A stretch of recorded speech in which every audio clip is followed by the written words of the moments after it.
Hi, welcome to Elizabeth Reads. Today we have Lara Williamson's novel, A Boy Called Hope. Let's start with chapter 1. I'm Dan Hope, and deep inside my head, I keep a list of things I want to come true. For example, I want my sister Ninja Grace to go to university at the North Pole and only come back once a year for 24 hours. I want to help Sherlock Holmes solve his most daring mystery yet. And if it could be a zombie mystery, all the more exciting. I want to be the first 11-year-old to land on the moon.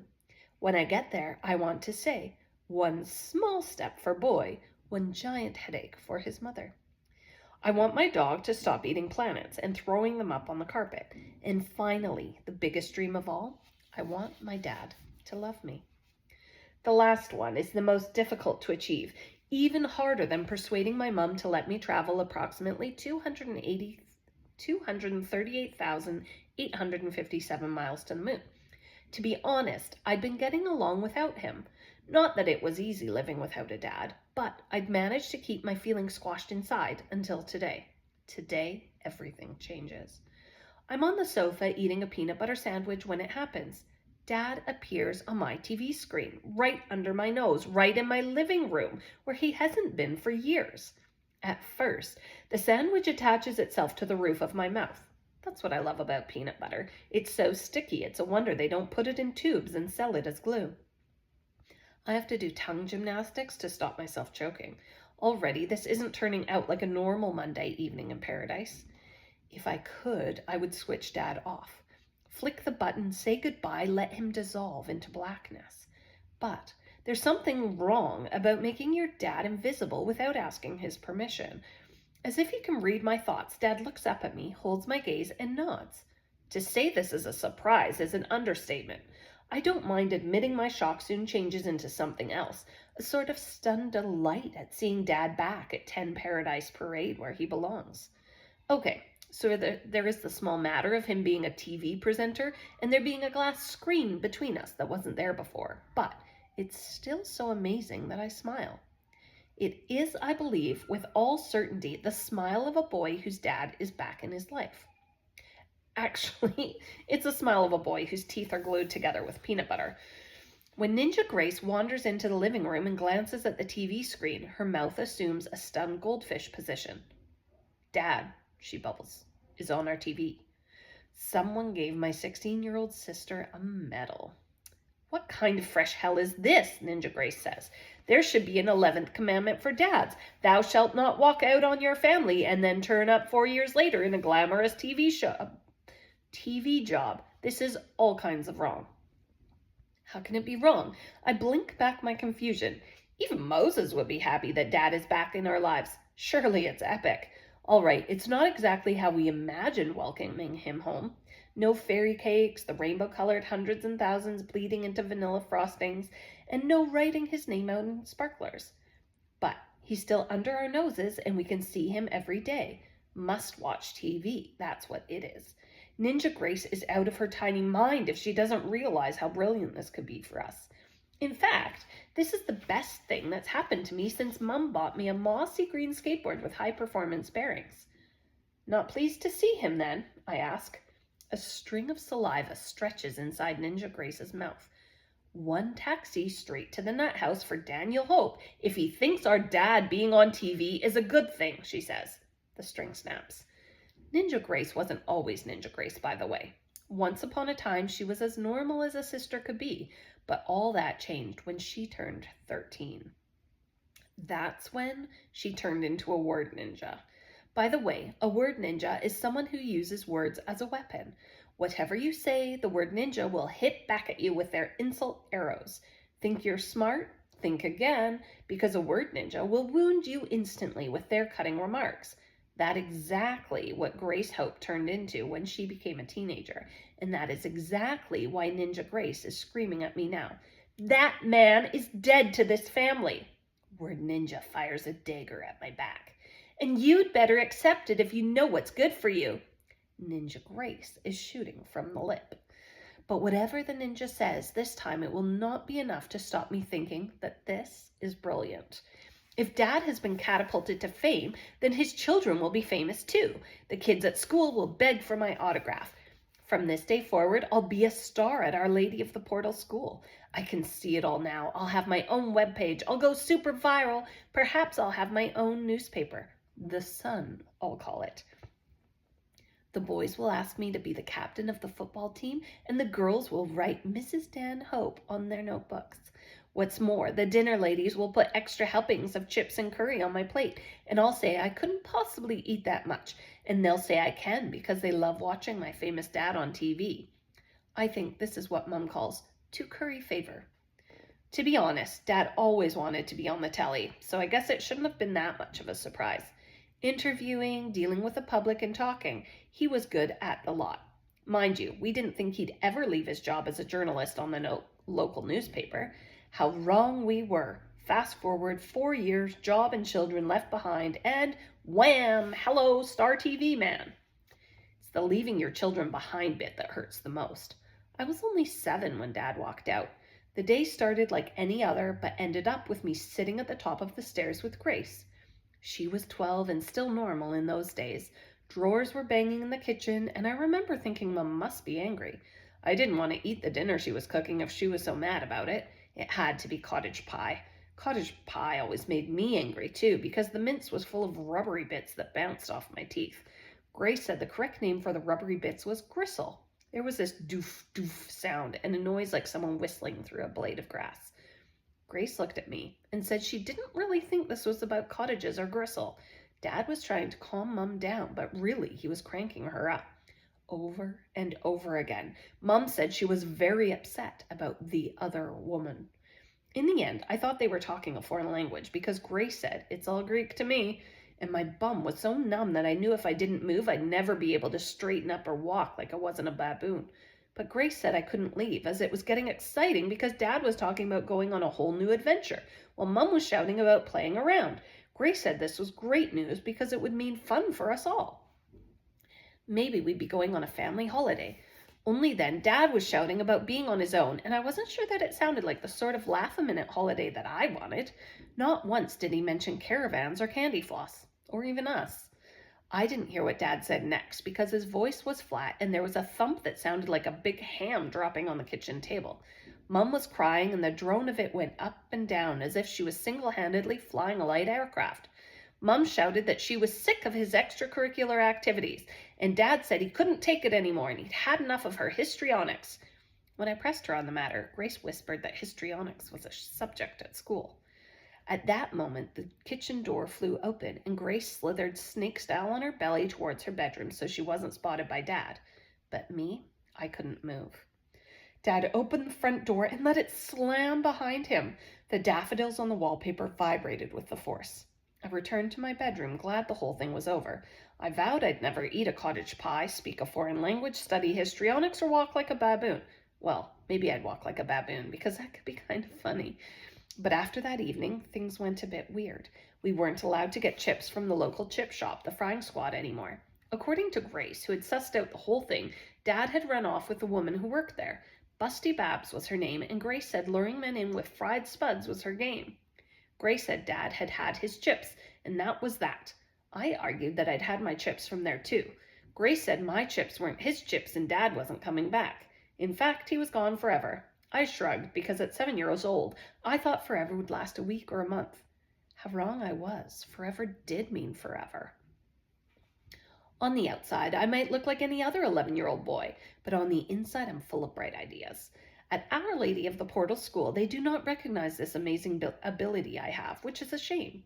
Then again, I hide it well, because that way I can continue thinking my bright ideas, while my teacher, Mrs. Parfit, is boring everyone with maths. On this very day, the day after seeing Dad on the telly, and while Mrs. Parfit is attempting to get into the Guinness World Records for the largest amount of waffling one human being can do on the subject of BODMAS, I'm finalizing a cunning plan. Seeing Dad on the TV was incredible, but now I want more. While Mrs. Parfit babbles on about brackets, orders, division, multiplication, addition, and subtraction, I think about how much I want Dad to talk to me and how I'm going to make it happen. Psst, whispers Joe Bister. I've got a new saint relic in my collection. It's the best one ever. You've got to see it to believe it. I shrug. I thought the deal with saints is you don't have to see them to believe them. Joe mumbles that I think I'm so clever, which technically I am. This bit of fabric, she says, keeping an eye on Mrs. Parfit, swipe the feet of someone who touched the feet of someone else who kissed the feet on the statue of St. Christina the Astonishing. You cannot give an answer back to a person who thinks they have a hotline to God. You may try, but you will fail. What you will do is go along with them and pretend you are as loopy as they are. This method has worked for me for many years. Ever since reception, Joe Bister and I have been friends.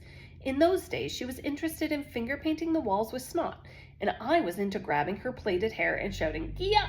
pretending she was a show pony. I sort of wish she was still digging out bogies instead of all this religious stuff. She says these relics help her to be a better person. In fact, she even brushes her teeth in holy water because she says it means every word that escapes her lips will be a kind one. By the way, that's total rubbish. Yesterday, she said I had a spot that resembled Mount Vesuvius. Holy water didn't make her say that. I might add that Joe still has freakishly long hair, despite me tugging on it when we were 5. She says she won't ever cut it because there's a lot of superpower in hair. Just ask Samson. Our neighbor has a dog called Samson, but I don't think she's talking about him because his only superpower is yapping. My second friend at Our Lady of the Portal is Christopher. He's new to the area and only joined the school at the beginning of September. When he arrived, the teacher asked him where he came from, and he laughed and said the Emerald Isle. Mrs. Parfit's eyes looked like someone had lit a match behind them, and she set a globe of the world on her desk before telling the class that the Emerald Isle was the 3rd largest island in Europe, and approximately 6.3 million people lived there. She called Christopher up to the front of the classroom and asked him to point out the Emerald Isle. Christopher said he didn't think the Emerald Isle was on this globe because it was just the nickname for the Ireland housing estate 10 minutes walk from school. At break, I sidled up to Christopher, shook his hand, and told him I welcomed anyone to the school who could make Mrs. Parfit go the color of the skin under a picked scab. Christopher looked at me as if I was a 2-headed alien and walked away. That was the beginning of our friendship, though. And a few days later, when Joe was telling me about her plastic glow-in-the-dark statue of Our Lady of Knock, Christopher came over and said he enjoyed playing guitar.